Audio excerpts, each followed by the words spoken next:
a la parte instrumental, hablamos de lo que les acaba de mencionar, ¿verdad?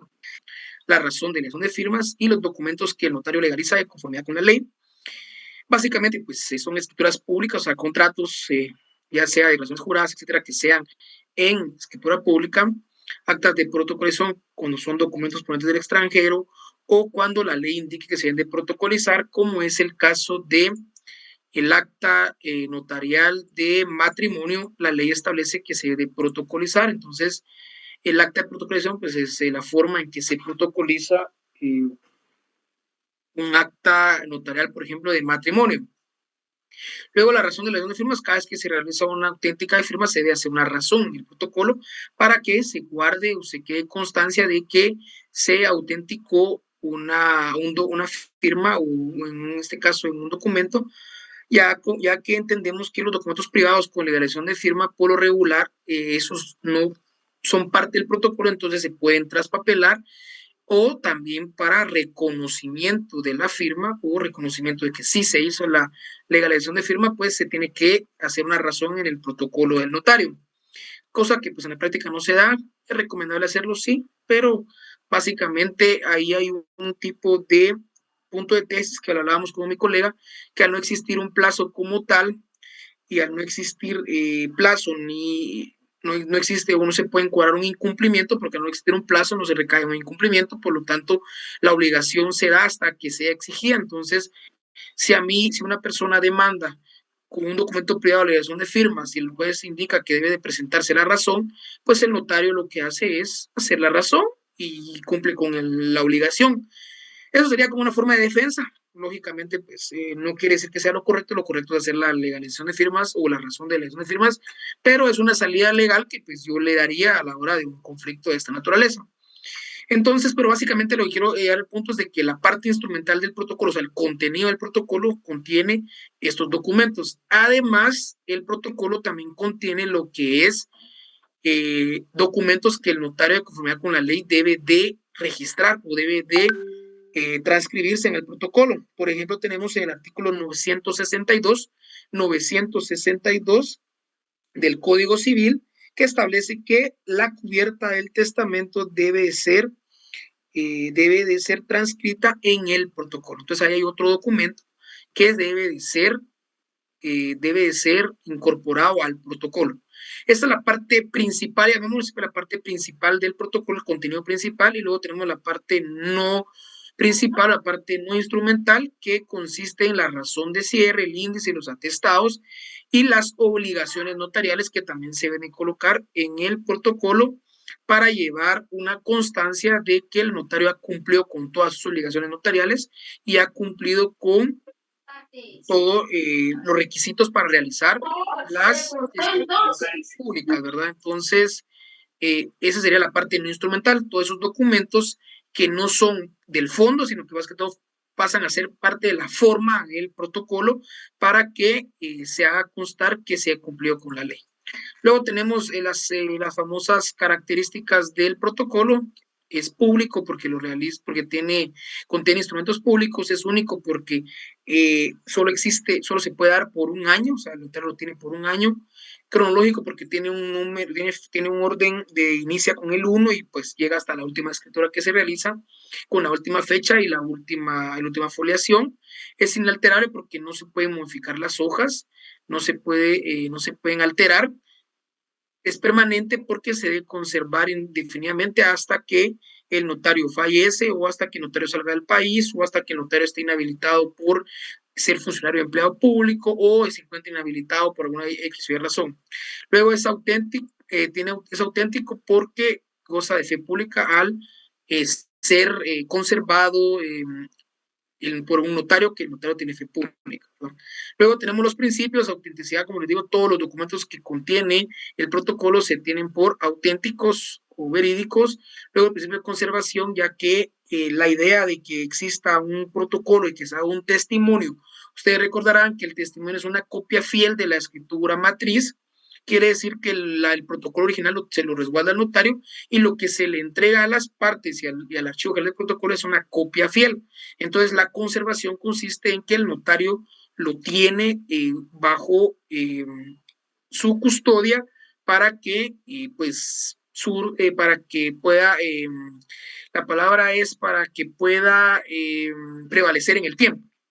Luego tenemos el principio de legalidad, que básicamente toda la ley le otorga al notario estas facultades para poder realizar, guardar, etcétera, conservar el protocolo. Luego el principio de seguridad jurídica, básicamente que le da certeza jurídica que los documentos o el contenido más bien, los actos o voluntades de las partes se encuentran básicamente amparados bajo la intervención de un notario que tiene fe pública notarial. Luego el principio de publicidad, que básicamente todas las personas tienen acceso a los documentos, instrumentos públicos que realiza el notario, lógicamente siempre amparados en una excepción o excepciones como lo es el testamento que lo platicamos en la clase anterior. Luego tenemos las clases de protocolo, pues hay 3 clases, la del protocolo del notario, la del escribano de gobierno, los protocolos de los agentes diplomáticos y consulares. Esos, pues básicamente la gran clasificación a grandes rasgos, no vamos a profundizar en eso. Luego ya vamos a ver el contenido como tal del protocolo. Obviamente vamos a ver solo la parte no instrumental en estas diapositivas porque la parte instrumental la vamos a ir viendo en la forma notarial que va a ser cada escritura pública y vamos a ver cómo es que se redactan esas escrituras públicas. Entonces, la parte no instrumental, que es la parte de fondo, tenemos razón de cierre, el índice, los atestados, y esos son los documentos que son parte del protocolo, que son los instrumentales. Luego tenemos que, antes de eso, tenemos que entender cómo se inicia un protocolo. Como les decía en la clase anterior, hay docentes y hay colegas que indican que el protocolo se inicia con el primer instrumento público, aunque no se tenga la autorización o no se haya aperturado el protocolo como tal en el Archivo General de Protocolos. De hecho, si ustedes preguntan, un notario puede ir solo a comprar su protocolo sin necesidad de haber llenado el formulario de apertura. Pero lo correcto o lo administrativamente correcto, no entramos a un dilema entre la ley, nada, sino entramos a un orden o cómo se debe de iniciar el protocolo. Se inicia con la apertura del protocolo, que es la fase administrativa del inicio del protocolo, cómo se apertura el protocolo, cómo es que puedes ejercer el notariado con el protocolo. Básicamente es con el formulario de apertura. El formulario ahora se puede realizar en digital o en presencial, pero en realidad o en términos legales, la apertura se da con el primer instrumento público que el notario autoriza, de forma notarial y de forma administrativa con la apertura del protocolo. Acá tenemos un ejemplo de lo que es el formulario de apertura de protocolo, que básicamente pues es el documento en el cual el notario pues básicamente es como registrarse en el Archivo General de Protocolos informando que va a iniciar con el protocolo y se pagan 55 quetzales y este formulario lleva los datos, lugar, fecha, nombre, notario, colegiado, contacto, dirección, lleva los datos también del depositario. Recuérdense que para poder ejercer el notariado, o para poder, más que todo, para poder tener protocolos, se debe tener un depositario, porque si una persona, un notario se va fuera del país por más de un año, etcétera, se tiene que quedar el protocolo del depositario, porque como es público el protocolo, tiene que existir, tiene que haber la forma en que puedan extenderse un testimonio. Si unos otorgantes quieren un testimonio y el protocolo está fuera del país, ni modo que se tienen que esperar. No, van con el depositario que se supone que es el que tiene el protocolo. O cuando se necesita un testimonio y el notario está inhabilitado por estar en ser funcionario público, pues se tiene que acudir ante, obviamente, pues en este caso varía porque algunos lugares aceptan que el depositario, pero como cuando es por funcionario de empleo público, por lo general lo entregan al Archivo General de Protocolos, pero es básicamente el espíritu de un depositario es que éste pueda extender testimonios o entregar el protocolo cuando fallezca, por ejemplo, el notario, si es que lo tiene en su poder, ¿verdad? Bueno, si lo puede tener en su poder, o el familiar, etcétera. Eso ya son temas un poquito más de profundas, pero el formulario de apertura es con el que se inicia el protocolo administrativamente y formalmente, ya me muero.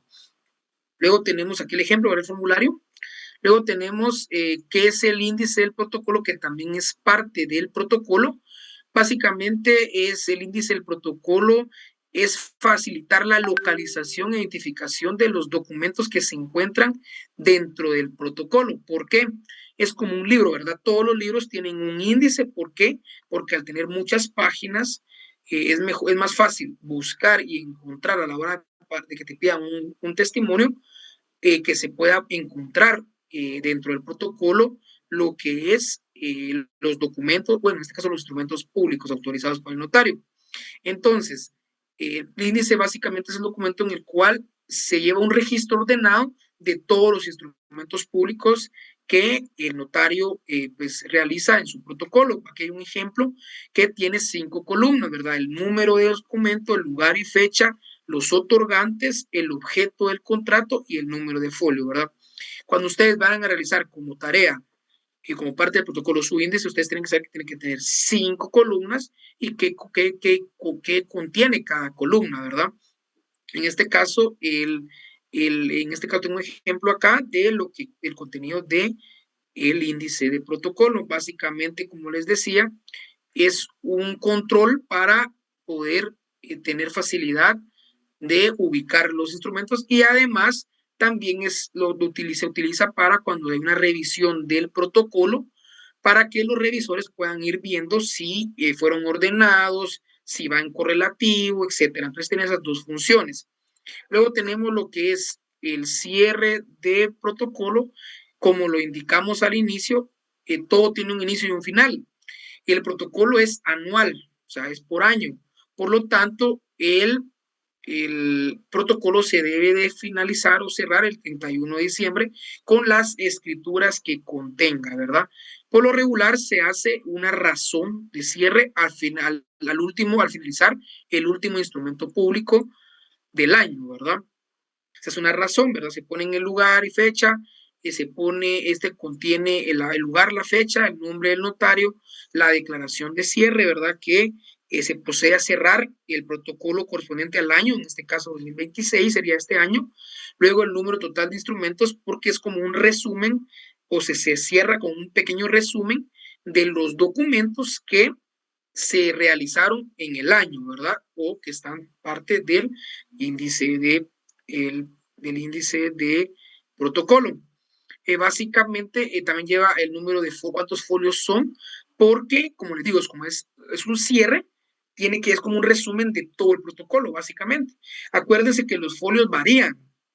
Por ejemplo, si nos dan 55 hojas de protocolo, el protocolo al finalizar la parte instrumental no va a tener, por lo regular no va a tener 55 folios si se hicieron actas de protocolación, porque las actas de protocolación, los documentos que se protocolizan forman parte del protocolo y adquieren un folio. Entonces, puedes tener 55 hojas de protocolo, pero el protocolo puede estar formado por 77 folios, porque hubo hojas que se incorporaron al protocolo que pasaron a formar folios. Entonces hay que tener cuidado con eso. No van a cometer el error nunca de foliar todas las hojas de protocolo. ¿Por qué? Porque cuando se hacen actas de protocolación o protocolización, se deben insertar hojas, y al insertar hojas, la foliación cambia. Entonces, no lo hagan, o sea, eso en la práctica uno lo va aprendiendo, pero yo he visto colegas que dicen que ellos folean todo de una vez, todo su protocolo, para no estar equivocándose, y eso no es técnicamente correcto. Realizas un matrimonio y quieres protocolizar, vas a alterar la foliación, porque esa acta notarial de matrimonio va a quedar entre la hoja tal y la hoja tal, va a quedar en medio, y por lo tanto va a quedar entre el folio tal, y va a adquirir un folio independiente. Entonces hay que tener cuidado con el tema de los folios, no porque hayan 55 hojas de protocolo, por darles un ejemplo, que es el primer lote que usen, el protocolo va a tener la totalidad de las hojas de protocolo, sino puede tener más folios. ¿Por qué va a tener más folios? Como les indico, cuando se hacen actas de protocolación, se insertan documentos que pasan a ser parte del protocolo porque se están protocolizando, y por lo tanto adquieren un número de foliación. Entonces los folios se van corriendo. No sé si captaron. Creo que eso, pues no sé si se los hayan dado cuando les explicaron lo que era, cuando hicieron las actas de protocolación. Lo van a ver igual para cuando su examen técnico profesional lo preguntan mucho, pero es importante que entiendan que la foliación es importante colocarla en el cierre porque ahí se indica cuántos folios les salieron a ustedes en resumen, ¿verdad? Por eso el cierre es como un resumen, ¿verdad? De lo que el contenido del protocolo. Luego, también hay que tener en cuenta, por ejemplo, en el ejemplo que tengo acá dice que se hace la observación de que no se encuentra en una legalización de firmas y que tampoco se canceló ningún instrumento público. La redacción, recordaremos que es libre, es libre. Uno no lo coloca, yo no lo coloco, por ejemplo, yo solo coloco cuáles son los que tengo y los que no tengo no los coloco, no los menciono. Pero también este ejemplo se los puse por esa razón, para que ustedes vieran que la redacción es libre y que ustedes pues pueden agregar lo que quieran, o sea, es libre, únicamente cumplan con el requisito que es colocar cuáles son los, o sea, cuáles son el número, cuál es el total de números de instrumentos públicos autorizados y cuáles son cuántos folios tiene el protocolo que ustedes están llevando a cabo, ¿verdad? Luego lleva la firma y el sello, ¿verdad? Esa sería básicamente la razón de cierre. Ahora, una pregunta de práctica que pasa mucho. ¿Qué sucede cuando se finaliza en la última hoja de protocolo y ya no hay espacio para hacer la razón? Hay dos formas de hacerlo que los aceptan en la revisión de protocolo, para que lo aprendan. Déjenme, voy a sacar una hoja de protocolo.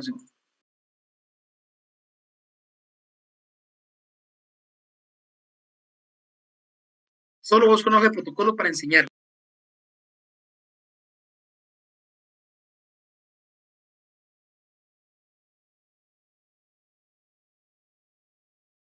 Muy bien, acá tengo una hoja de protocolo, solo voy, creo que tenga desenfocado el.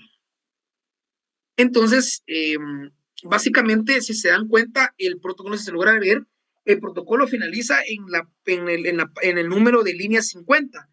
¿Y qué sucede si ahí se todo su protocolo? La razón de cierre, ¿qué van a hacer con la razón de cierre? Se supone que no se debe dejar, se supone que la razón de cierre no es un instrumento público. Entonces, en la práctica hay dos opciones. La primera opción es que se agarre una hoja y que se haga la razón en la primera línea, o sea, empezando desde la primera línea, y luego se le hace una diagonal a lo que resta del protocolo, ¿verdad? Esa es una de las formas que se utiliza en la práctica. Lo aceptan porque al finalizar es algo que no está establecido en la ley como tal, pero hay otra forma de hacerlo. Lo que se hace es hacerlo en una hoja de papel bond o papel español, papel bond. Se hace la razón en papel bond y se pone al finalizar del protocolo, ¿verdad? Esa es la otra forma.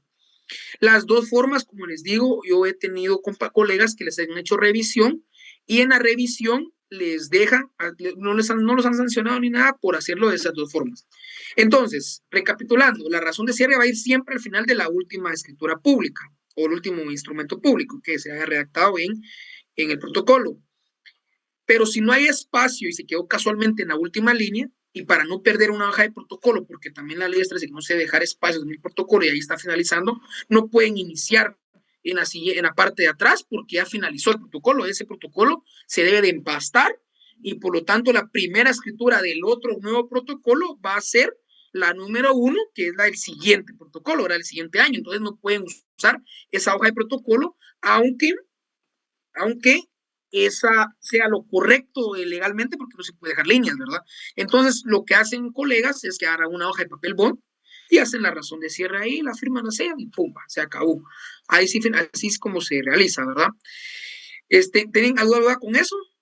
Porque puede hacer que cuando hagan su protocolo ahorita, puede hacer que les toque hacerlo en su hoja de papel simulación de protocolo o que sea en hoja de papel español o en papel bond, ¿verdad? Entonces, ahí voy a ver si ustedes aprendieron o no aprendieron o entendieron esta parte, ¿verdad? Que se puede hacer en hoja de papel bond y va hasta atrás del protocolo, o se hace al finalizar y se hace en la diagonal. Como les digo, lo recomendable, lo que yo he escuchado y he leído y que han comentado los colegas es que el archivo prefiere que sea en papel bond, porque como les digo, es más seguridad de que obviamente pues no se pierda. Yo creo que ven a todas las manos que fíjense que tengo problemas con el Zoom, o sea, yo creo que por aquí me quedo. Buenas tardes o buenas noches, licenciado. Solo con una consulta. Cuando usted en la práctica realiza una legalización de firmas, ¿usted sí la protocoliza? Es que hasta la fecha le he preguntado a otros colegas y ellos dicen que sí se debe protocolizar, mas sin embargo nunca ningún abogado lo hace, entonces yo solo tengo curiosidad de si usted sí lo protocoliza cuando hace legalización de firmas. Si solo voy a ver lo de las manos, no creo que aquí había mano antes, que fíjese que tengo mala configuración, aquí ya vi, tengo la pestaña que está en mosaico, etcétera. Sí, ¿cuál es su nombre? Es que no vi quién era, pero le comento, fíjese que no, yo en la práctica no lo realizo porque como les explico, no hay un plazo y por lo tanto al finalizar no hay como una consecuencia de no hacerlo y en el momento que quieran ejecutar un documento y el juez quiera verificar que el notario lo haya hecho, pues se hace la razón y automáticamente pues se cumple con la obligación, ¿verdad? Como les digo, al finalizar hay unas falencias en la legislación guatemalteca que muchos notarios no lo practican porque al finalizar no hay consecuencias. Lastimosamente vivimos en una cultura de no prevención, sino de reacción. Otro ejemplo que no sucede es con el caso de las actas notariales de matrimonio. Por lo regular, muchos notarios no las protocolizan, solo dan el aviso y las guardan. Tampoco hay un plazo establecido en la ley para protocolizar las actas de matrimonio, solo establece la obligación de hacerlo. A la hora de un problema, yo la tengo ahí, la protocolizo y ya cumplí con mi obligación, que era protocolizar. Obviamente, eso sí, yo sí lo realizo en el sentido de que sí realizo el tema de las protocolizaciones de los matrimonios, pero la elección de firmas por lo regular, como les digo, no se hace porque al finalizar los documentos privados con la elección de firmas, se vuelven meramente civiles y al finalizar con que el notario haya firmado, ya la fe pública es de que se da en ese documento, no es necesario que exista el otro documento, ¿verdad? A menos de que el juez lo solicite, pero ya en ese momento pues ya se puede hacer la razón, ¿verdad? Eso sí, y otra cosa, solo levantando la mano, por favor, para yo poder darle la mano. Entonces ahorita creo que levantó la mano creo que Tello y Juan Carlos, por aquí me aparecen. Sí, Tello, luego Juan Carlos, no estoy mal. Sí, tengo dos preguntas, disculpe. La primera es, ahorita para el cierre, por ejemplo, si yo no alcanzo, ¿verdad? Pero, por ejemplo, yo para mandar a empastar tengo todavía 30 días, o sea, todavía tengo un poquito, una parte de enero, no puedo ir a comprar más hojas de protocolo y con la primera terminar, agregar la razón de cierre No, y exacto. anular la demás. No porque el plazo es el 31 de diciembre. Ahí tienen que tener cuidado con eso, ¿verdad, tío? Aunque, por eso si no tienen protocolo, lo que hacen es hacerlo en hoja del bond. O sea, no tienen que esperar a comprar un protocolo para hacerla, ¿verdad? Porque la fecha claramente es 31 de diciembre y esos son los errores que cometen, ¿eh? Lo que usted acaba de mencionar, eso es lo que los errores que cometen los notarios en el ejercicio y ellas son falsedades, etcétera. Entonces, hay que tener cuidado con eso, ¿verdad, compañero Tello? Ah, Por ok, eso la gracias. práctica es que se hace en hoja papel bond al finalizar el protocolo. Eso es lo que se hace en la práctica. Juan Carlos. Buenas tardes, Lick. Lick Campos, a mí me acaba de surgir una duda con el tema este de la hoja bond. En el momento que hago mi razón de cierre en la hoja de bond, ¿esa hoja tiene que llevar algún tipo de timbre o simplemente así como razón de cierre por mí, ante mí, mi firma y ahí estuvo? ¿O sí tengo que como que No, en el índice colocar lo que lo coloqué en una hoja bond? Esa es mi... fíjese que algunos también eso lo hacen, algunos creo que no lo he visto, la verdad, pero creo que le ponen un timbre de 50 centavos para habilitar la hoja. Algo así recuerdo como que lo han hecho, pero como les digo, no lo he visto, esa parte no la he visto, pero sí algunos le colocan un timbre de 50 centavos para como habilitar la hoja, ¿verdad? Pero al finalizar, como no está establecido en la ley, por lo regular no se le pondría nada porque la ley no establece que debe de hacerse, pero no se establece que debe hacerse en el protocolo y segundo, tampoco se establece que no se puede hacer en otra hoja, entonces, y tampoco se establece que debe colocar un timbre, ¿verdad? Entonces, por lo regular, pues no se coloca nada, ¿verdad? Ahora sería, sí, Juan Carlos, sería básicamente. Slick, y en el índice sí se coloca como tal, hoja En el de... índice sí es diferente, de hecho me faltó esa parte, ¿verdad? Pero como eso pues básicamente, pues yo te lo iba a acabar a retroalimentar que el índice se hace un testimonio del índice y en el testimonio sí se debe colocar el timbre de 50 centavos y luego de ya se le coloca el timbre, se hace el testimonio irregular o el testimonio irregular y se hace el testimonio del índice de protocolo que es hacerle una copia, es una copia del testimonio para que la tenga el Archivo General de Protocolos, que eso le iba a mencionar que me faltó en la diapositiva anterior, pero lo iba a regresar ahorita a platicar.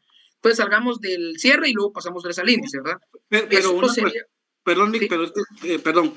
Yo me refería también al índice, que en el índice tendría que colocar razón de cierre en hoja bond, ¿o no? el índice siempre va en papel bond. No, o sea, me refiero a colocar, póngale como al final la razón del cierre, lo estoy haciendo en una hoja aparte, ¿no? Que sería prácticamente otro folio. No, porque el cierre no pasa a ser parte de la foliación. Esa era mi duda. No pasa, exacto, no pasa foto de foliación, solo es O el sea cierre. o sea que la razón de cierre al final no la coloco como tal dentro del índice. No, porque acuérdense que la razón de cierre no es instrumental, es no instrumental, es solo de forma. Por eso les decía que son documentos que son parte del protocolo, pero que no son parte del instrumento como tal, ¿verdad? Eso sería básicamente la cuestión, ¿verdad? Luego vamos con Jafet y con, no, perdón, con Esther, creo que está aquí, tengo. Sí, Esther, si no con... Buenas noches, licenciado. Sí, perdón, yo no había levantado la mano al inicio, me disculpo por eso. Fui la que hice la intervención de la pregunta de si usted legalizaba las firmas, o sea, si las protocolizaba. Mi siguiente pregunta es, como cuando son actas matrices o algún documento que sí requiera de incluirla en la foliación del protocolo, mi pregunta es, he visto que algunos licenciados cada hoja de actas matrices o documentos que sí se incorporan, siempre las firman y las sellan. Y hay unos que no, sino que solo al final de cada documento, hasta el final firman y sellan. Entonces, mi duda es esa, que si se firman y sellan cada hoja, porque como en las actas sí tienen que ir firmadas y selladas, no solo hasta la última. No, sí se tienen que firmar y sellar todas las hojas. Por lo regular se firman, sellan todas las hojas. Y Sí, eso sí, se sí. hace en la parte de como van foliadas, por ejemplo, un acta matriz que diga 1 de 3, 2 de 3. Debajo de eso es donde se pone la firma y sello o hasta el final de la hoja, en la parte No inferior. importa, la ley tampoco te establece dónde se debe firmar y sellar. No hay un lugar donde se debe firmar y sellar. También con eso, con los timbres, tampoco indica dónde, aunque en ciertos documentos sí se indica dónde se colocan los timbres. Por ejemplo, en los mandatos, en la primera hoja, en los tribunales especiales, en la primera hoja, indica la ley, pero tampoco son tan formalistas en algunos lugares, no les ponen tanto no le ponen tanta situación a eso, ¿verdad? Pero sí, la firma y sello puede ir en cualquier lado del documento. De hecho, ahorita me acaba de pasar que hicimos una sociedad anónima y el sello se puso al revés en una hoja, ¿verdad? Entonces, es chistoso porque así se tuvo que ir, pero como le indico, la ley no establece que el sello debe ir para el frente, para un lado, para otro lado, recto. O sea, la ley no te establece cómo ir el sello ni la firma. Entonces, ahí no hay problema, ¿verdad, compañera? Ahora Ya, vamos con gracias. Jafet y solo una cosa, fíjate que no podemos aclarar tantas dudas porque esto pues es de notariado 2, ¿verdad? Solo estoy dando un repaso para su tarea. Entonces, si no es como que tan extensiva la pregunta, pues no la voy, ya mejor no voy a quedar hasta ahí porque como les indico, esto básicamente es algo que tuvieron que haberlo visto en notariado 2, entonces como les digo, solo es de repasar, ¿verdad? Entonces, con el cierre, como les digo, básicamente es la razón de cierre, luego va al finalizar el último instrumento público, se hace en el protocolo, se puede hacer en un papel bond y nada más, ¿verdad? Eso sería con relación al cierre. Regresando al índice, lo decía el compañero acá que me había preguntado, el índice, el original, el índice lleva un timbre de 50 centavos y aparte del índice de lleva 50 centavos, firma y sello, etcétera, se debe de, o las hojas, porque puede ser que el índice tiene más hojas, todas las hojas deben llevar un timbre de 50 centavos, y aparte se hace un testimonio que es el famoso testimonio irregular. ¿Por qué es un testimonio irregular? Porque no contiene o no es una copia de la escritura matriz, pero sí es copia de un documento que se debe entregar en el Archivo General de Protocolos, por lo tanto se llama testimonio irregular porque no es un testimonio de los normales, pero es una copia del índice para que el Archivo General de Protocolos conozca el contenido del protocolo del notario tal, ¿verdad? Entonces se hace un testimonio del índice, ¿verdad? Eso también se entrega al Archivo General de Protocolos, es una obligación del notario, ¿verdad?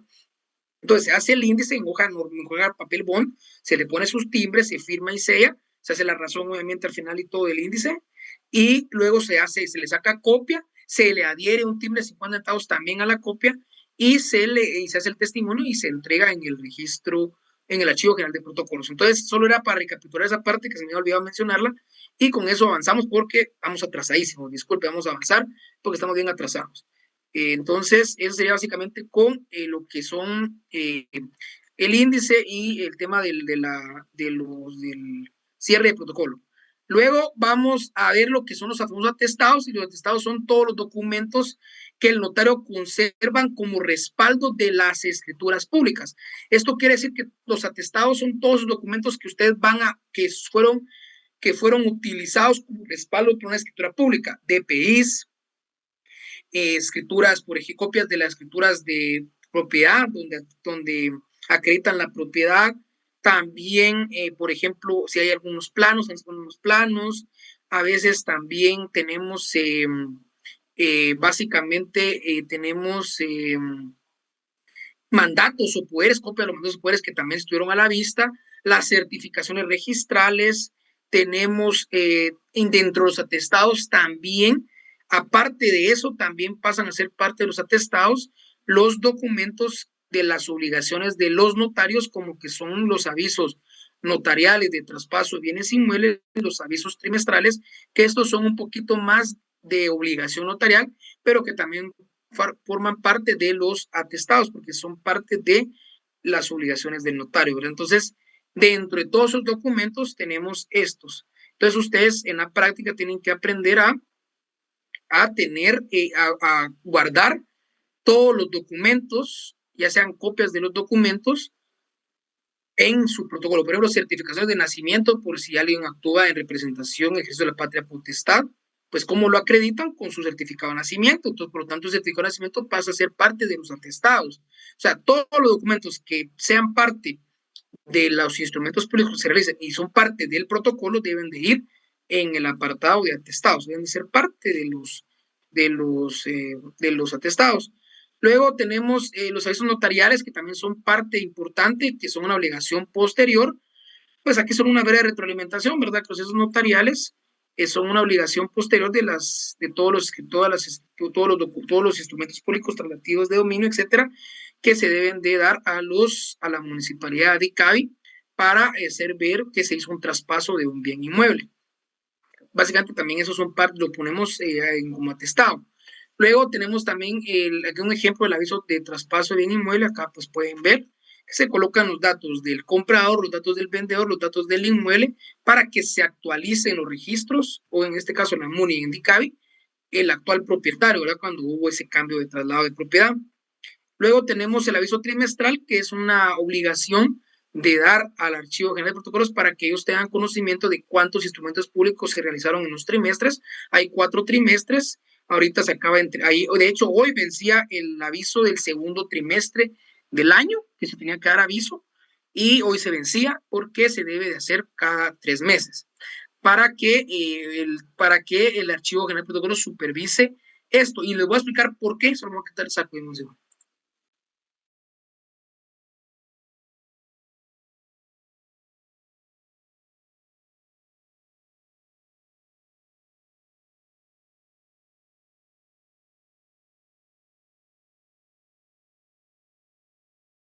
Muy bien, entonces dirán, ¿por qué se hacen los avisos trimestrales? Pues la respuesta es porque hay malos notarios que son, incluso los podemos llamar que falsifican.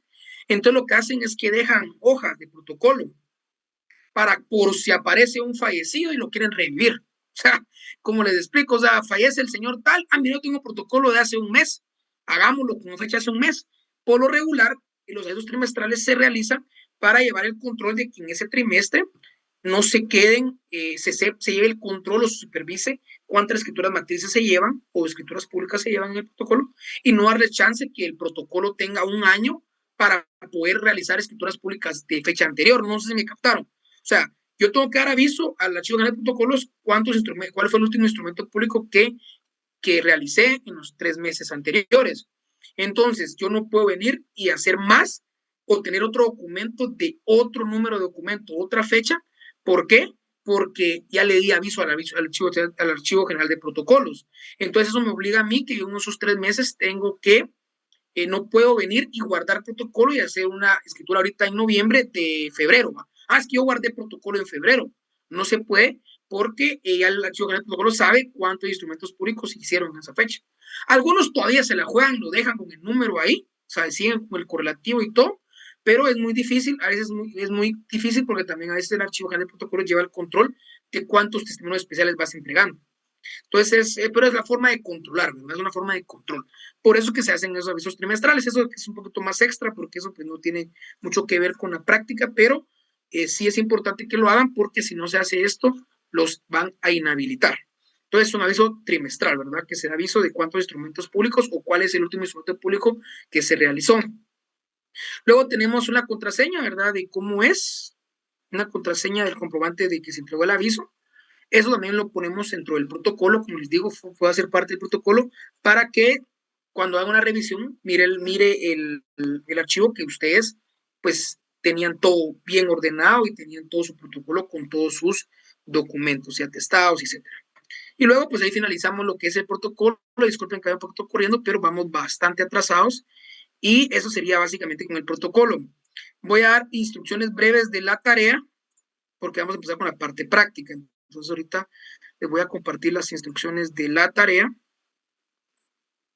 y vamos a básicamente pues a resolver las dudas lo menor posible de tiempo, porque como les digo, estamos un poquito atrasados. Entonces, no sé si se logra ver ahí. Sí, licenciado, sí se observa. Sí. Perfecto, muy bien. Pues básicamente el trabajo final o proyecto final es realizar la elaboración de un protocolo notarial como que fuera un protocolo real. Va a tener 10 puntos para el examen final. Es individual. La entrega va a ser físicamente en el edificio C7, a menos de que exista una toma o algo que no se pueda, pues lo pasamos a PDF, etcétera, pero por el momento va a ser presentado físicamente. Tienen dos opciones, lo pueden presentar en folder o empastado para que no digan pues que lo estoy obligando a empastar, ¿verdad? Eso no lo puse acá, pero se los digo acá porque para que ustedes no digan que se le está poniendo a gastar, ¿verdad? Si ustedes lo quieren tener de recuerdo en empastado, pues está bien. Pero si no, lo pueden entrar en folder porque al finalizar, como les digo, yo no los puedo obligar a que ustedes vayan a gastar. Lo que sí les podría pedir es que compren hojas de simulación protocolo, eso sí les voy a pedir y no es porque yo quiera hacerlos gastar, pero sí es importante porque al finalizar eso les va a ayudar con el manejo del protocolo, eso sí es parte, sería parte, ¿verdad? Luego tenemos la fecha de entrega, es un poquito antes del examen final. Yo les voy a indicar la fecha, como no sabemos el calendario, pues yo les voy a indicar la fecha. Básicamente lo que se busca es que ustedes simulen que son notarios y que pues obviamente realicen un protocolo. Y el trabajo abarca desde el cierre, el índice y la parte instrumental y la parte no instrumental. O sea, todo lo que vimos en la presentación anterior, todo eso lo tienen que hacer ustedes. Lógicamente, no les voy a pedir, es que no les voy a pedir que todo lo hagan porque también yo sé que es bastante largo, pero sí les voy a pedir que por lo menos se realice lo más completo posible el protocolo. Van a ser 10 escrituras públicas o 10 instrumentos públicos los que se van a realizar. Van a ser 10. De estos 10, cada semana, por ejemplo, hoy vamos a ver la compraventa de bien inmueble y yo les voy a indicar por WhatsApp qué compraventa les toca el número par y qué compraventa les toca el número par, o sea, qué modalidad. Entonces, básicamente, recapitulando, el protocolo lo tienen que realizar de 10 escrituras, con los atestados de las 10 escrituras, con el cierre y con el índice. Y la escritura que van a hacer va a ser por cada clase. O sea, hoy vamos a ver la compra-venta de un inmueble y la otra semana, primero Dios, vamos a ver la promesa de compra-venta, aunque creo que va a ser entre dos clases porque voy a explicar por qué. Entonces van a hacer ustedes una compra-venta y la otra semana van a empezar a hacer una promesa de compra-venta y luego vamos a ver, por ejemplo, una servidumbre, ustedes les va a tocar hacer una servidumbre, luego vamos a ver así. Ustedes van a ir haciendo ustedes una escritura conforme las clases que vayamos desarrollando. Lógicamente, si no miramos en la otra clase, no terminamos de ver la compraventa hoy, porque creo que no nos va a dar tiempo, pues ustedes no van a hacer la 2, porque la 1, o sea, la escritura número 1 va a ser la compraventa que se va a ver hoy.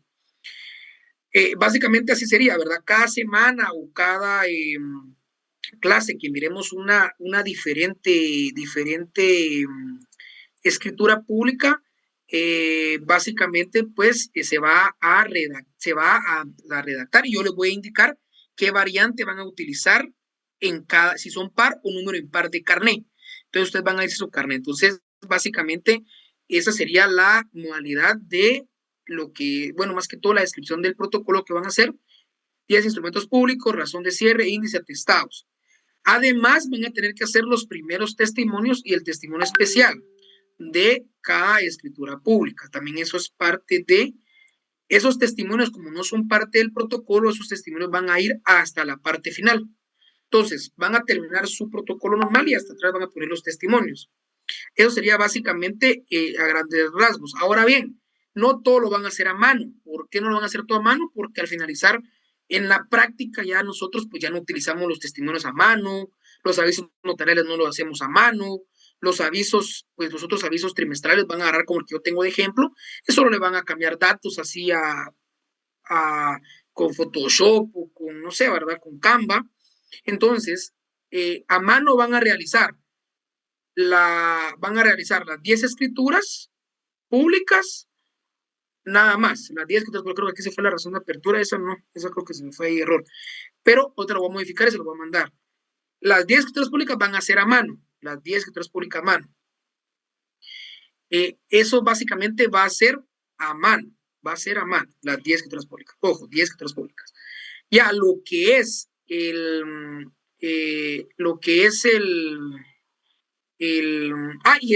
las 10 escrituras y el cierre, porque el cierre, como lo dijimos, lo vamos a colocar al final de las 10 escrituras. Entonces, las 10 escrituras y el cierre de protocolo se va a realizar a mano. Y todas las firmas, todos los documentos tienen la firma, ¿verdad? Luego, a computadora se va a permitir que se haga el índice de protocolo, los atestados y los testimonios. Entonces, obviamente ustedes van a leer el documento, ahí están las instrucciones, los estoy dando instrucciones generales. Entonces, a mano se va a realizar las 10 escrituras y el cierre. Y a computadora van a hacer el índice, van a hacer los atestados y van a hacer los testimonios. Básicamente, así es como estaría el protocolo. Luego, la foliación. Sí van a llevar una foliación desde la 1, hoy van a hacer la escritura 1, por ejemplo, si la quieren hacer hoy, o la van a dejar hasta el final del curso, pero hoy van a hacer la escritura número 1. Cuando terminen esa modalidad que les voy a dejar hoy de tarea, por decirlo así, tienen que tener cuidado porque la 2 debe empezar después de la firma de los comparecientes que van a simular ustedes y de la firma del notario. Entonces, tienen cuidado porque van a llevar un correlativo y van a llevar un número de foliación. O sea, todo lo que van a hacer en la práctica es hacer un protocolo real, ¿verdad? Y la entrega, pues básicamente va a ser en físico, solo pendiente de la fecha. Ahora bien, ahí vi algunas dudas en el chat. Fíjense que recomiendo que sea papel protocolo, o sea, simulación protocolo, porque al finalizar va a llevar un correlativo, ¿verdad? Entonces, si el papel español no lleva correlativo, entonces yo sí considero que se vaya a hacer, se vaya haciendo conforme al papel simulación de protocolo. Sí, las fechas por lo regular, aunque lo hagan hoy o lo hagan cuando quieran, por lo regular las fechas sí van a ser con las fechas que tengamos las clases, por decirlo así. Por ejemplo, la de hoy van a tener fecha de hoy, 6 de agosto. Todo lo van a hacer con fecha 6 de agosto. Obviamente, pues, los testimonios pueden hacer con fecha de mañana, eso no importa. Pero la siguiente escritura no la van a hacer con fecha 6, sino la van a hacer con fecha de la próxima clase, donde haya una próxima escritura pública que veremos. Yo les voy a mandar las instrucciones y sí, lo que son los avisos trimestrales, avisos notariales, avisos trimestrales, los DPIs, todo eso van a ser, pueden ser inventados, ¿verdad? Pueden ser inventados, eso no hay problema. Van a ser inventados. De hecho, tienen que ser inventados, porque ni modo que van a poner, DPIs reales. Entonces, mejor DPIs simulados, solo les cambian ahí datos rapidito, ¿verdad? Un número con que le cambien a uno que encuentren en internet y le pongan el nombre diferente, pues básicamente así sería. ¿Pueden usar papel español? Sí, pero van a tener que modificarle, van a tener que ponerle número de orden y número de orden y el número de registro, de serie, número de serie y número de orden. Entonces, instrucciones pueden usar papel español, pero ustedes van a tener que colocarle el número de orden y el número de serie. ¿Para qué? Para que, pues obviamente, yo pueda comprobar que llevaron un orden en correlativo. ¿Se puede por español? Sí, pero van a tener que colocarle, ya sea a mano o a compu, les van a tener que colocar el número de serie y el número de registro a las hojas de protocolo. Se pueden inventar un número, ¿verdad? Así sería, básicamente, para que ustedes estén claros con las instrucciones. Ahora sí, con César y luego Silvana. Sí, César. Lick, buenas noches. Una pregunta. Por ejemplo, si empezamos con fecha de hoy y como el cierre es el 31 de diciembre, entonces, ¿y para los avisos? ¿Ahí cómo sería? Tengo esa duda. Los avisos que entren dentro del trimestre, ¿verdad? Pero por si ejemplo, tú protocolo hoy, no vas a dar un aviso de enero si no tenías protocolo en enero, ¿verdad? No sé si explico. Vas a empezar desde ahorita de agosto, septiembre, octubre, que se entrega en noviembre, y así, ¿verdad? Básicamente. ¿Y podría, por ejemplo, podría trabajarlo yo desde enero para diciembre, si fuera el caso? ¿O empezamos por fecha de agosto siempre? Empezamos con fecha de hoy porque ahorita estamos hablando de que ahorita van a hacer su protocolo a partir de ahorita, para que aprendan a ese movimiento, ¿verdad? Esa práctica, para que aprendan de que ahorita van a empezar con el aviso trimestral, el tercer aviso trimestral, no el segundo, porque el segundo ya pasó. Ahorita este mes entra en el tercer aviso trimestral, ¿verdad? Sí, vamos. Entonces, así sería. Ligia. Buenas noches, licenciado. Solo una pregunta. ¿Algún color de folder en especial o el que uno considere? Si quiere, tal vez color rojo. Eso tal vez sería rojo para los que no quieran empastar, que sea rojo, ¿verdad? Ah, muy bien. Y al momento de empastarlo también sería rojo, me imagino. No, puede ser cualquier color. Lo que importa es que sepa yo que cuando lo revisemos, que sea rojo, ¿verdad? Que sea el protocolo que estamos revisando. Para que sea una. De hecho, nosotros no lo vamos a sacar, porque de hecho 2 colegas míos me van a ayudar a calificar. Vamos a calificar juntos, ese mismo día vamos a calificar, ¿verdad? Rapidito, va a ser rápido, porque obviamente eso se va a ir a grandes rasgos que cumplan con ciertas cosas, pero vamos a tener a los colegas ahí que nos van a ayudar y se los van a devolver a ustedes. O sea, ustedes van a tener el protocolo como recuerdo de haber redactado, pues ustedes un protocolo, ¿verdad? O practicando un protocolo. Así sería, ¿verdad? Ah, está bien. Va a ser rojo, solo los que no vayan a empastar, el folder puede ser rojo para que se identifique, ¿verdad? Quiénes llevan protopasta y quiénes no llevan pasta. Ah, muy bien. Gracias, licenciado. Creo que Silvana, luego Maribel. Buenas tardes, licenciado. Mi Silvana, duda es si empezamos a hacer la compraventa de bien inmueble, nosotros podemos ya empezar con los datos que nosotros consigamos, ¿verdad? De hecho, sí, porque yo les voy a dejar, por ejemplo, que ustedes hagan una compraventa de bien inmueble a los carnet par con extranjero, con con un comparecente extranjero. En la variante B les voy a dejar que hagan el carnet B o el carnet impar, les voy a dejar que hagan una compraventa con testigos de conocimiento o con un testigo de ruego. O sea, eso les voy a dejar yo ahorita. Yo les voy a dar las instrucciones y ustedes van a redactar la compraventa conforme las instrucciones. Conforme nos toque. Bueno. Otra duda, yo tengo una pasta de un protocolo que hice en clínicas. ¿Le puedo poner ahí estos documentos? Los documentos que están ahí. No, la pasta sí, no hay problema. Si la pasta solo es para que esté bonito y para que ustedes lo tengan como que recuerden. Bueno. Nada más, no es tanto. Muy gracias, bien. Ahora vamos con Maribel y luego con Trujillo. Buenas noches, licenciado. Yo tengo una duda. Como me imagino que las escrituras que nos vaya a colocar para el trabajo van a ser diferentes. Entonces, esto significa de que vamos a tener varias escrituras al iniciar el primer examen parcial. Entonces, mi pregunta es, ¿hasta dónde o cómo vamos a saber cuáles son los temas de los que nos va a evaluar? ¿Va a ser solo teoría o va a ser también de los instrumentos que ya nos está enseñando? Hasta donde lleguemos, dependiendo. Yo creo que, no sé si ya habían fechas de examen, todavía no sé, no me recuerdo. Según calendario Lick empiezan el 17. Pero mi pregunta es, ¿cómo nos va a dejar trabajos a carnet pares y carnet impares? ¿Cómo vamos a hacer para poder saber de lo que nos va a evaluar hasta el momento de la evaluación? O sea, no sé si me comprende, me explico en la pregunta, pero como van a ser 2 instrumentos los que se van a realizar semanal, ¿verdad? Entonces, al 17 de agosto ya vamos a tener varios instrumentos realizados.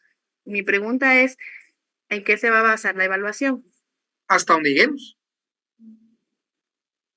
hasta donde lleguemos. O sea, si miramos solo la compraventa, solo va a entrar hasta la compraventa. Si miramos promesa, servidumbre, etcétera, vamos hasta donde lleguemos, ¿verdad, Maribel? Pero Así como sería. va a tener un instrumento, el carnet par y el carnet impar, Es que es el mismo, solo va a variar va a ser la variante, los requisitos van a ser diferentes. No es que vayan a tener una compraventa o el par y una servidumbre el impar, no. Las compraventas van a ser compraventas, pero con diferente variante. O sea, variante en el sentido de los requisitos, pero va a ser compraventa. No es otra escritura pública, va a ser compraventa. a eso me refería, muchas gracias, ya le entendí. Sí. Muy bien. ¿Trujillo o Trujillo? Buenas noches, licenciado. Mi apellido es Trigilio. Trujillo, perdón. Trigilio, sí, no se preocupe. Mi pregunta es, protocolo, índice, razón de cierre y todos esos documentos pueden ir empastados y los testimonios en un folder. No, mejor junto, todo junto, porque como le digo, si no se va a hacer un relajo, ¿verdad? Ok. Quiero que aprendan a hacer testimonios porque los testimonios son interesantes, o sea, hay que hacerlos bien interesantes. O sea, Ok, gracias. Muy bien. Bueno, ¿alguna duda? Igual incluso vamos a ir viendo las dudas en el camino. O sea, otras solo son para que ustedes comiencen a tener sus hojas de protocolo, etcétera, sepan más o menos que tienen que ir haciendo pues un protocolo, nada más que tengan y las historias se lo voy a mandar ahorita por WhatsApp para que las tengan ahí, ¿verdad? Entonces ahí solo es como les digo, grandes rasgos, vamos a ir viendo detalles en el camino del trabajo. ¿Sí, Teo? En los testimonios, la copia literal de la escritura Solo que la se hizo, razón. ¿verdad? Solo la la razón. razón. Sí, porque lo que pasa es de que solo la razón, pero obviamente, sí, mire, yo no voy a ser tan estricto en calificar, pero de repente ahí sí que no vaya a ser al que le toque, que le revise, por ejemplo, que vayan las hojas correctas. Ahorita vamos a hablar de los testimonios, por eso solo si me dan chance, por eso les digo, la tarea se va a ir despejando conforme ahorita les voy explicando cómo se va a ir, cómo van a desarrollar las escrituras, ¿verdad? En la parte práctica. Entonces, ahí donde les voy a enseñar, por ejemplo, un testimonio, no van a colocar, porque tienen que colocar en cuántas hojas se está emitiendo el testimonio, y si ustedes me colocan que en 5 hojas, y voy a ver yo la escritura 1, y resulta que es en 2 hojas, y ustedes pusieron el testimonio que son 5 hojas, obviamente, aunque no vaya las copias, sino solo va la razón, porque lo que quiero es que aprendan a redactar la razón del testimonio, obviamente había una contradicción. Entonces, eso es lo que vamos a ir ahorita aprendiendo, ¿verdad? Porque también va a variar conforme al impuesto, etcétera. Yo les voy a mandar ahí, básicamente, voy a mandar ahí las instrucciones también de las variantes para que ustedes lo puedan hacer. Muy bien, ¿alguna duda? Si no, pues pasamos, porque tenemos todavía media hora, bueno, menos de media hora para poder avanzar. ¿Quedó claro la tarea? Como les digo, si tienen dudas, podemos platicar en la otra clase de la tarea. Vamos a entrar otras a las 5:30 para ver temas de la tarea y vamos a ir aclarando ciertos detalles de la tarea. Entonces, ¿estamos bien ahí? Bueno, vamos al inicio. Ahorita ya terminamos la primera unidad, la segunda unidad y vamos a la tercera unidad, que es la forma notarial, ¿verdad? La forma notarial. Básicamente, la forma notarial es la manifestación, básicamente son los requisitos de redacción, autorización de lo que realiza un notario, de los contratos o de los negocios jurídicos, ¿verdad? En este caso, nos vamos a enfocar más que todo en los contratos. Básicamente, la forma notarial, vamos a estudiar la práctica, la redacción de las escrituras públicas. Aquí es donde vamos a aprender ya a redacción, a pura redacción. Vamos a ver los requisitos de redacción, los detalles de redacción que se van a ver en cada escritura pública. Entonces, vamos a ver ahorita todos los contratos y escrituras públicas que son objeto de estudio. Y vamos a comenzar con la primera escritura pública de objeto de estudio, que es la compraventa de bien inmueble. Ahora bien, solo un paréntesis. En esta compraventa, tal vez me va a tardar unas 2 clases o unas 3 clases, bueno, dependiendo, 2 clases, digo yo. ¿Por qué? Porque en esta compraventa, en esta escritura pública, les voy a poner ejemplos de todas las variantes de comparecencia y de algunas cláusulas generales de todas las que van a aplicar a todas las escrituras públicas. Ejemplo, vamos a hacer una compraventa de bien inmueble sencilla, simple, entre 2 guatemaltecos y que no tiene ningún tipo de de gravamen, limitación, ningún tipo de problema. Pero vamos a ver en esta clase, de esta escritura, vamos a ver variantes cuando comparece un mandatario, cuando comparece un menor de edad, cuando hay una limitación o un gravamen, cuando no hay, se perdió la escritura pública que acredita el derecho de propiedad del vendedor. Entonces, nos vamos a tardar un poquito en estas clases de esta compraventa, porque aquí vamos a ver muchas variantes del encabezamiento, o sea, de la parte de la comparecencia y de los cierres y de algunas cláusulas que van a aplicar a todo tipo de contrato, sea traslativo dominio y cualquier otro tipo de contrato en el cual pues sea aplicable, ¿verdad? Entonces, básicamente, en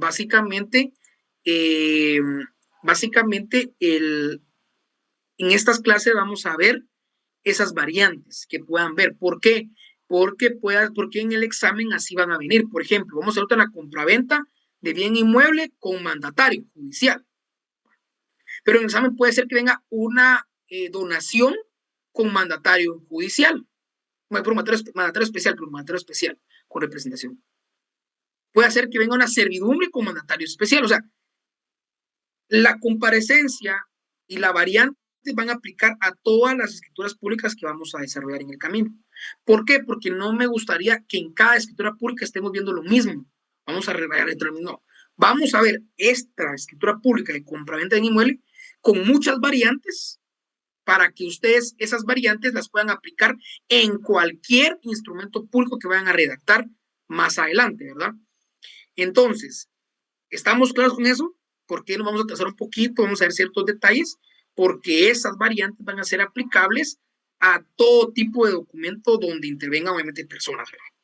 Ahora sí, vamos a ver la parte teórica, que la parte teórica es esta presentación, y básicamente vamos a ver la parte teórica de una compraventa simple de bien inmueble. Básicamente, la compraventa de bien inmueble simple es cuando una persona le transfiere la propiedad de un bien inmueble a otra. Sencillo. No vamos a entrar en más detalles porque no hay que entender. Compraventa, una persona vende, la otra persona compra un bien inmueble. Sencillo. Luego tenemos las características de una compraventa de bien inmueble. Primero, que es bilateral porque tiene que haber un comprador, un vendedor, dos personas. Onerosa porque hay dinero de por medio, no hay compraventa gratuita, o sea, no hay compraventa gratuita, sino la compraventa gratuita sería una donación. Entonces, una de las características es que es oneroso el contrato de compraventa. Es consensual porque nace del consentimiento, aunque también hasta cierto punto hay doctrina que establece que es real, porque si no se entrega el bien, no se materializa el contrato, pero es consensual porque acuérdense que también tenemos compraventa de pacto de reserva de dominio, donde se entrega, pero la propiedad se traspasa después. Tenemos compraventa con garantía hipotecaria, que hasta cuando se paga la hipoteca pasa a nombre de la persona, entonces es más consensual porque se ponen de acuerdo, aunque la entrega del bien y la entrega del dinero pueda ser condicional, por eso es consensual. Luego produce transmisión de dominio porque acuérdense que es un contrato traslativo de dominio, pasa o transfiere la propiedad. Debe constar en escritura pública porque es un elemento formal, vamos a ver los elementos. Se inscribe en el registro de la propiedad, genera obligaciones para ambas partes. Comprador, que tiene que dar el dinero, vendedor tiene que entregar las llaves y la posesión y la propiedad del bien inmueble. Luego tenemos los elementos del contrato. Estos elementos son en todos los contratos, ya los vimos. Elementos personales, reales y elementos formales. En este caso tenemos que el elemento personal es comprador y vendedor. Si fuera un arrendamiento sería arrendante y arrendatario. Si fuera una promesa de compraventa sería promitente vendedor, promitente comprador. Entonces, cuando hablamos de elementos personales de la compraventa, es como se le denomina a las personas que intervienen en el contrato. En este caso está el vendedor y está el comprador. Vendedor, quien transfiere la propiedad, y comprador, quien paga el precio y da el dinero. ¿Qué tienen que verificar ustedes? La capacidad legal, que ahorita vamos a ver los requisitos previos, ¿verdad? Que son dentro de estos mismos. Capacidad legal, un menor de edad no puede vender. ¿Será que un menor de edad puede comprar? ¿Sí o no? Pregunta retórica. Pueden responder así sin levantar la mano. ¿Un Sí menor de edad puede puede comprar una propiedad? Sí puede comprar, pero tiene que tener ¿cómo se llama? El consentimiento del Un padre. representante. De su A través representante de legal. su representante legal. Pero ¿será que un menor de edad puede vender? Sí, puede vender hasta cierto punto con la famosa autorización judicial de necesidad y, ¿cuál es la otra? Necesidad y utilidad a través de la disposición de bienes de menores incapaces y ausentes. Pero bueno, pero a lo que voy es de que el que va a calificar eso es el notario. Entonces el notario tiene que verificar que el elemento personal, comprador o vendedor, tenga la capacidad, ¿verdad? Luego, la capacidad de la personería, que es la representación, que por eso les voy a poner variantes. ¿Por qué les voy a poner variantes? Porque les ponen en el examen que una compraventa con un mandatario judicial, mandatario especial, tengo mandatario judicial porque soy mandatario judicial de un montón de personas, entonces lo tengo aquí en la cabeza, pero es mandatario especial con representación o mandatario general con cláusula especial para poder enajenar bienes inmuebles. Entonces, los elementos personales son comprador y vendedor que tengan capacidad y puedan representar a alguien. Vamos a ver en la parte práctica, después de la parte teórica, cómo es cuando actúa alguien en representación de otra persona y cuando no tiene capacidad, ¿verdad? Luego tenemos los elementos reales, que básicamente es sobre donde recae la obligación. En este caso va a ser un bien inmueble, porque el ejemplo es una compraventa de bien inmueble, ¿verdad? Y que tiene que ser lícito, posible y determinado. Ya lo vimos en los elementos anteriormente, entonces no lo voy a recapitular, pero en este caso es bien inmueble, porque recae sobre el bien inmueble y además recae en la contraprestación, que es el dinero, porque toda compraventa requiere una contraprestación.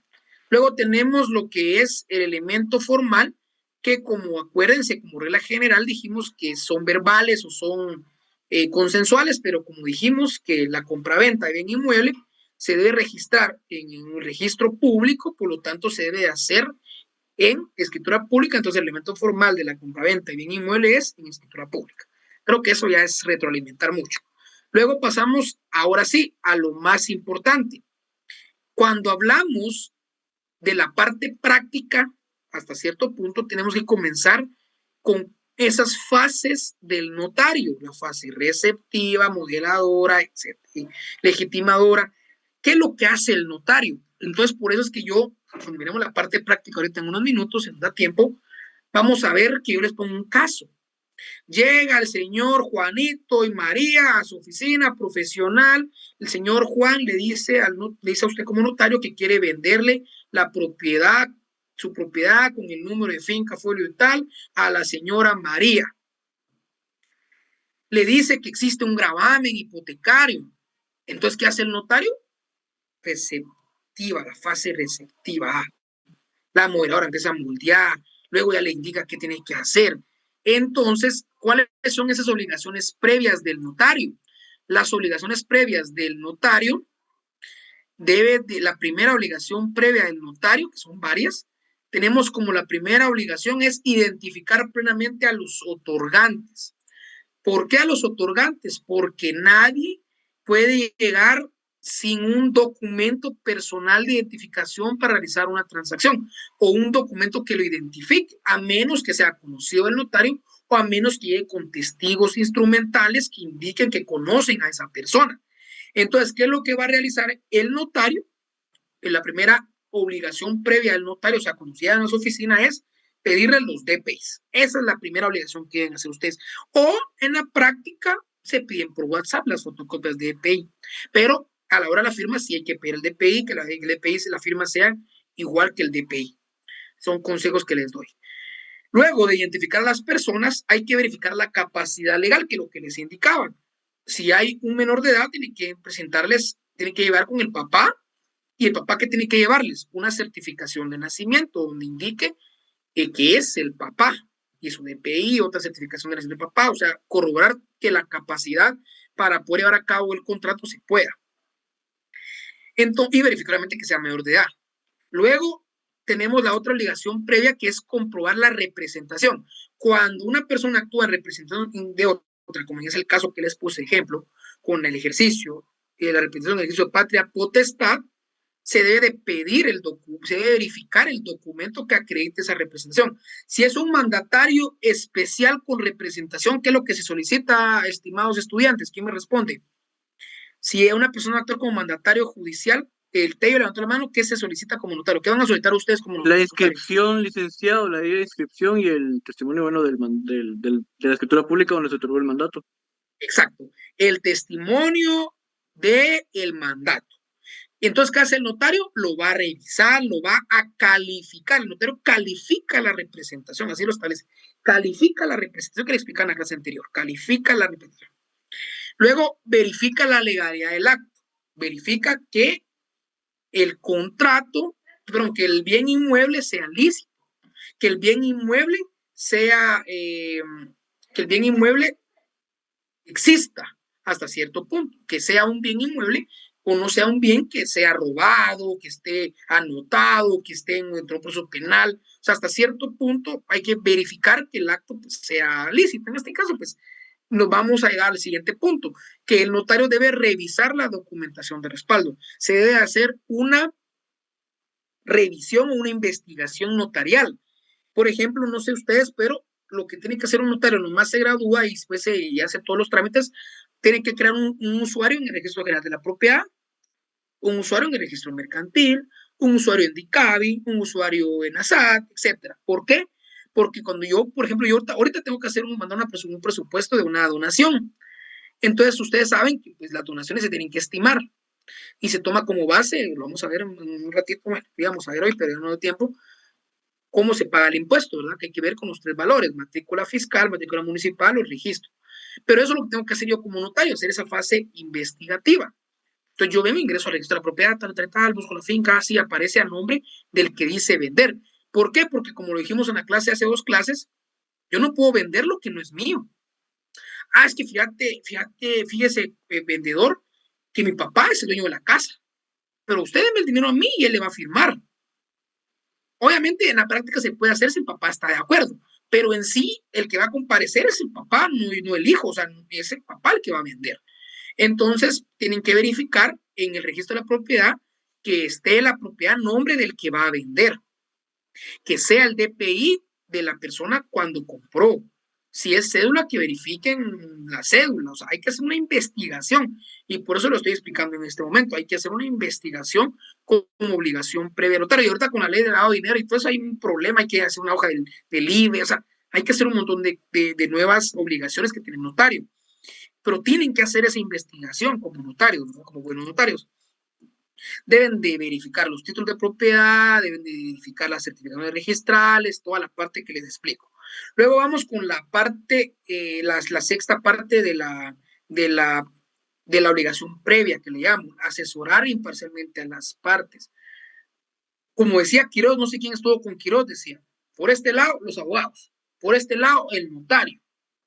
El abogado defiende a una persona, el notario es imparcial, el notario es contratado para verificar que toda la relación, el contrato se realice correctamente.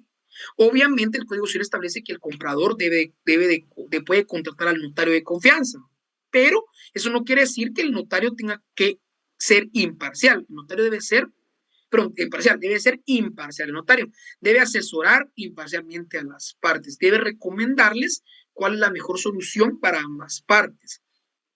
Luego tenemos ya en la obligación previa, o que es básicamente las obligaciones concurrentes o las obligaciones que sean, o la forma de redactar.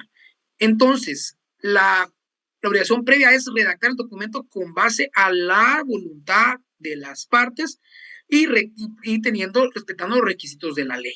Esa sería básicamente como las obligaciones previas que tiene el notario.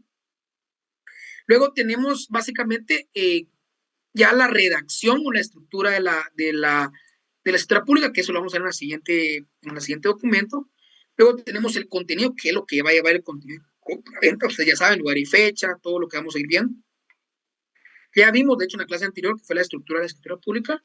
Luego tenemos las obligaciones posteriores. Las obligaciones posteriores son esas obligaciones que tiene el notario luego de haber redactado la escritura pública conforme a las obligaciones previas. Entonces, las obligaciones posteriores son después de haber ya firmado la escritura pública de compraventa de bien inmueble. Dentro de estas tenemos la que les decía al inicio de clases con la introducción, razonar los títulos. Si el vendedor me presenta una escritura original, yo la tengo que razonar para establecer que esa propiedad fue vendida en este momento o fue vendida en ese momento. Luego, extender los testimonios. Luego, inscribir el primer testimonio en el registro general de la propiedad. Luego, realizar los avisos notariales a la municipalidad y a DICABI. ¿Por qué? Porque al haber un cambio de propietario, el recibo del YUSI va a salir al nombre del nuevo propietario, pero si ustedes no dan el aviso, no va a salir al nombre del nuevo propietario. Luego, otra obligación es conservar con responsabilidad el protocolo, ¿verdad? El documento con protocolo. Y básicamente, pues ahí estaríamos con la parte práctica de la compraventa. Vamos a empezar a ver la parte teórica ahorita, la parte práctica, pero total, la parte práctica total. Y para eso vamos a ir a un Word que yo tengo donde les voy a enseñar, les voy a compartir pantalla de cómo básicamente va a ser el examen, básicamente así va a ser el examen, y de cómo ustedes lo deben ir respondiendo o qué tienen que ir tomando en cuenta para responder. Me indican si se logra ver. Okay, vamos. Sí, licenciado. Mira, muy bien. Va. Entonces, primero, pero no básicamente, lo voy agrandando un poquito. Básicamente, acá está el caso, ¿verdad? Una compraventa en nombre propio vía simple, una compraventa simple. Llega a su bufete profesional el señor Juan Carlos Pérez, de 45 años, con su DPI tal, manifiesta que acude a vender un bien inmueble de su propiedad y presenta el testimonio de la escritura pública. Si se dan cuenta, ustedes ya empiezan, ¿verdad? Primero, con este caso, tiene DPI, es guatemalteco, tiene su testimonio de la escritura pública. Luego, los datos del comprador. El comprador viene e indica que es guatemalteco, que tiene DPI, entonces van viendo esos requisitos previos. ¿Qué es lo que van a hacer ustedes? Verificar la propiedad, verificar que esté a la propiedad, y luego les indican el valor de la compra-venta, se dan cuenta en el caso. O sea, acá en este caso les tengo toda la información para que ustedes puedan redactar ya la escritura pública. Lo que va a variar es si es guatemalteco, si es extranjero, si es comandatario, como el caso 2, que lo vamos a ver después. Básicamente, estas son las instrucciones de un caso en el cual les voy a poner un ejemplo en el examen. Yo les voy a dar toda esta información y en las instrucciones les voy a colocar, redactar la escritura pública correspondiente. Porque puede ser una donación, puede ser una servidumbre con la información que les voy a dar. Ustedes van a ver van a ver las características del caso y van a decir, bueno, aquí toca una compraventa simple. Aquí toca una compraventa con pacto de reserva mínimo. Aquí toca una compraventa con hipoteca. O sea, ustedes van a venir y conforme el caso, ustedes van a ir resolviendo el caso con el documento o la escritura pública que corresponda. Lógicamente, a veces siempre se nos pasan datos. Esos datos ustedes se los pueden inventar, ¿verdad? Porque al finalizar tampoco les vamos a dar todos los datos, ustedes se pueden inventar los datos. Lo que importa es que que ustedes puedan redactar el documento o la escritura pública que corresponda al caso, ¿verdad? ¿Sí, Tello? Disculpe, a la hora del examen, la parte práctica, si se va a redactar a mano, ¿en qué tipo de hoja habría que hacerlo? Ahí sí papel español, porque ahí no estamos viendo si va correlativo o no, ¿verdad? Porque pues, por lo regular solo vamos a ver la redacción. Papel español simple, o papel protocolo, no importa. Luego, entonces se dan cuenta aquí, en este caso va a estar toda la información. Como es una simple, no lo estamos desglosando tanto, es una simple. Entonces acá vamos a empezar ya con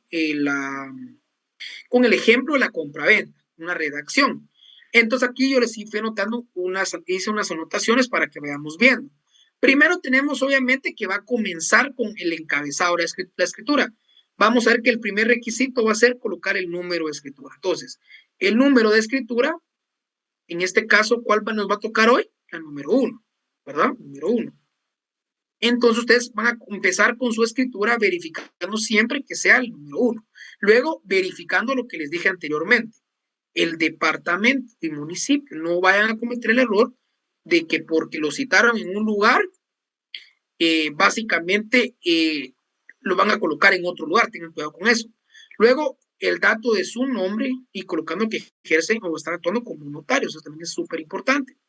Luego ya tiene la parte de la comparecencia, ¿verdad? Y aquí comparece en el término segundo.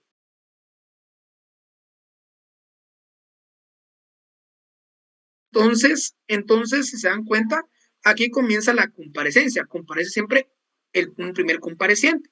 Colocan los 5 generales y colocan su DPI. ¿Qué sucede si les pongo una variante que sea extranjero? ¿Ustedes cómo lo van a identificar? Primero van a colocar, si es que no tiene domicilio acá permanente o temporal, le van a colocar acá que se encuentra en tránsito, ¿verdad? De este domicilio. Y van a colocar acá que se identifica con pasaporte, ¿verdad? En lugar de DPI. Ahora bien, solo creo que es otra aclaración. También hay que tener cuidado. A mí me ha pasado. Yo les pongo de este domicilio y resulta que son viven en Zacapa, pero también están en Guatemala, entonces hay que tener cuidado. Aquí se pondría, por ejemplo, si está en Guatemala, a comprar aquí en Guatemala, pero vive en Zacapa, con domicilio en el departamento de Zacapa, por ejemplo. Esto ahí varía, ¿verdad? Ahí va a variar su escritura. Hasta esos son detallitos que ustedes tienen que manejar.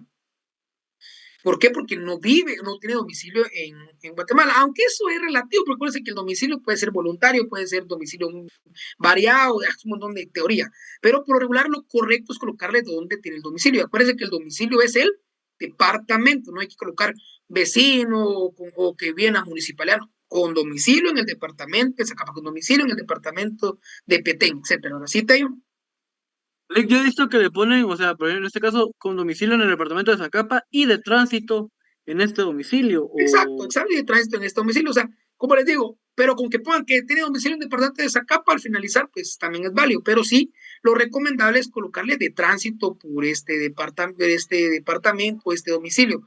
Igual se coloca cuando es extranjero. Exacto, así es, correcto, ahí estamos bien. Luego tenemos que hay que colocarle por lo regular siempre la denominación. En este caso le podemos denominar por su nombre, vamos a ponerle por su nombre porque a veces es su nombre, o como la parte vendedora, o como la parte arrendante si es un arrendamiento, o como el promitente vendedor si es una promesa de compraventa, o como donante, o la donante si es mujer en esta parte. Y luego los datos del otro, lo mismo, ¿verdad? No vamos a revisar, no vamos a recapitular lo mismo. Y lo mismo, ¿verdad? Aquí la parte compradora, si se dan cuenta. Y luego tenemos la parte donde el notario hace constar. Aquí a veces le ponen uno aquí, por ejemplo, hago constar, por ejemplo, constar, 2 puntos. Que me aseguran los comparecientes, que me aseguran los datos de identidad. A veces lo ponen así, más que todo se pone así cuando se califica un mandato o una representación. Por lo regular se coloca hago constar. Pero ellos también lo pueden hacer en esta compraventa simple, ¿verdad? Yo no lo coloco porque, como les digo, no estoy haciendo constar o no estoy calificando una representación, lo estoy manifestando que los comparecientes aseguran ser de los datos de identificación personal y anegarse en el libro de ejercicio de derechos civiles. ¿Por qué creen esto? Porque mi punto de tesis, se lo voy a contar en un minuto, mi punto de tesis establece que el DPI, no hay un plazo para modificar el DPI cuando se cambia el estado civil. Entonces, ¿qué pasa cuando llegan con usted y en el DPI dice casado y la persona está soltera? ¿Ustedes qué colocan en el documento? ¿Casado o soltero? Tienen ese dilema, ¿verdad? ¿Uso el documento o uso la declaración de las partes? Entonces, hay un dilema. Para unos notarios se utiliza el documento porque es el único documento que se utiliza legalmente para identificar a una persona. Pero hay otros que utilizan este texto. O sea, este texto está claro, ¿verdad? Me aseguran. ¿Quién está declarando ahí? El compareciente. Entonces están colocando la voluntad del compareciente. El compareciente está diciendo que es soltero. Ustedes van a poner que es soltero, ¿verdad? Por eso es que es importante esta cláusula. Me aseguran los comparecientes ser de los datos de identificación personal consignados. ¿Por qué? Porque el notario se limpia las manos de que ellos están diciendo que son de esos datos. A él no le consta, él no da fe pública de que él sea bachiller, que él sea comerciante, que él sea, eso no le importa al notario. Al notario le están indicando que es comerciante. Obviamente, pues, comerciante, acuérdense que para ser comerciante tienen que estar inscrito. Muchos se la llevan de que son comerciantes, pero para ser comerciantes tienen que estar inscritos en el registro mercantil. Y bueno, le damos por finalizada la clase. Lástima, no avanzamos mucho, pero básicamente vamos a ir viendo ahorita desarrollando toda la compraventa con ese tipo de partes, ¿verdad? Entonces solo vamos a tomar la foto de la clase de hoy y vamos igual a comenzar a las 5:30 en la otra clase porque tenemos que avanzar. Entonces solo voy a tomar la foto para mi asistencia y seguimos la otra clase. Ahora voy a quedarme dando unas dudas todavía si quieren. Ahí está. Que no sé lo que mi mouse me está fallando. Ahí está. Feliz noche.